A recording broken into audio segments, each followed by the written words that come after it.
DC has given us some awesome movies over the years as part of the DCEU, but it's also given us some real stinkers. With the latest film, The Flash, now out in the wild, we figured it was a good time to properly rank all 14 entries in this cinematic universe. We've only got limited time, so let's go ahead and dive right into it. The Justice League was meant to be the big culmination of what Zack Snyder had been building towards since he launched the universe back in 2013 with Man of Steel. However, due to Snyder having to leave the project because of a personal tragedy, Joss Whedon was brought in by the studio to finish the film. And what we got in the end was nothing short of a disaster. The bad CGI in Henry Cavill certainly didn't help. Suicide Squad was yet another example of the studio interfering with the vision of the film's creator. In this case, what resulted was a stylistically disjointed mess, stitched together during post-production and feeling more than a little unfinished. As rough as Suicide Squad may be, it did give moviegoers both Margot Robbie's Harley Quinn and Viola Davis's Amanda Waller, so there is that.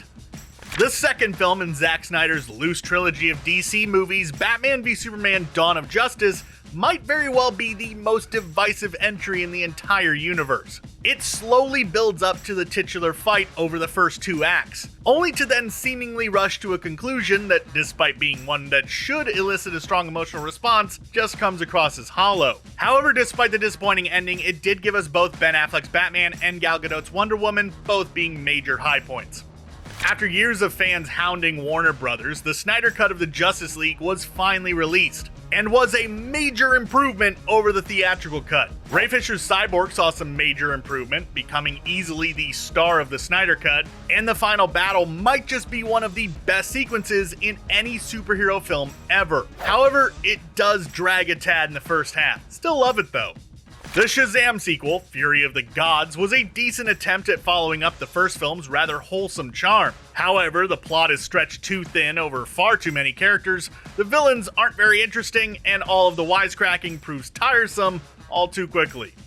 Expectations were high for Wonder Woman 1984, being the sequel to one of the better received DCEU flicks. And in some ways, it delivered. Wonder Woman and Steve Trevor's chemistry continued to be amazing, and of course Pedro Pascal's Maxwell Lord was fun to watch. However, beyond that, things got exceptionally muddled, with a plot that was all over the place and some very strange creative decisions.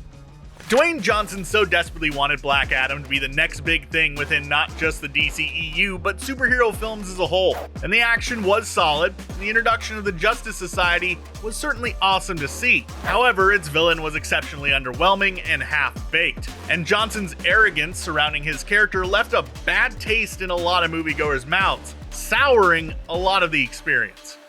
The latest entry in the DCEU, The Flash, did some things really right and some things not so much, giving us another film featuring Michael Keaton's Batman, a fan favorite version of the character, as well as a fantastic Supergirl, an exciting addition to the universe, albeit a tad bit underutilized. And despite his actions offset, Ezra Miller did do a pretty solid job, portraying a damaged man just trying to fix a horrific situation. Just don't look too closely at the CGI and you'll probably have a good time. Zack Snyder's Man of Steel is just awesome. Standing in stark tonal contrast to Christopher Reeve's Superman, Henry Cavill's Last Son of Krypton was far more grim than general audiences had ever seen on the big screen. But it worked, and in the years since, it has been re-evaluated by many who were once critical of it, and found to be a far more favorable entry in the franchise. Worth watching again if you wrote it off over a decade ago. Birds of Prey isn't exactly deep. However, the narrative style is fun and eclectic, doing exactly what you'd expect from a Harley Quinn film, being a madcap roller coaster ride through Gotham City with a few stumbles along the way. Great fun, which makes it a shame that it underperformed at the box office. Jason Momoa somehow managed to take a character who was often the butt end of jokes and turned him into one of the most badass characters in the entire DCEU. And the solo Aquaman film built upon what he did in Justice League and gave us a fantastic time from start to finish. The climax alone was more than worth the ticket price. Wonder Woman was the first film in the DCEU that was almost universally liked by moviegoers, and for good reason. Gal Gadot absolutely crushed it as the titular Amazonian, and despite having a somewhat ho-hum third act, the No Man's Land sequence was memorable enough, bordering on iconic, to more than make up for any quibbles that we might have with it. Shazam was nothing short of sheer, unadulterated fun. The marketing had focused on the humor, and almost all of the jokes landed perfectly, but tonally Shazam blends light and dark with effortless ease, and it managed to do something that a lot of other superhero films absolutely fail to do: provide us with a well-constructed third act, which built upon the movie's themes of family in a satisfying way.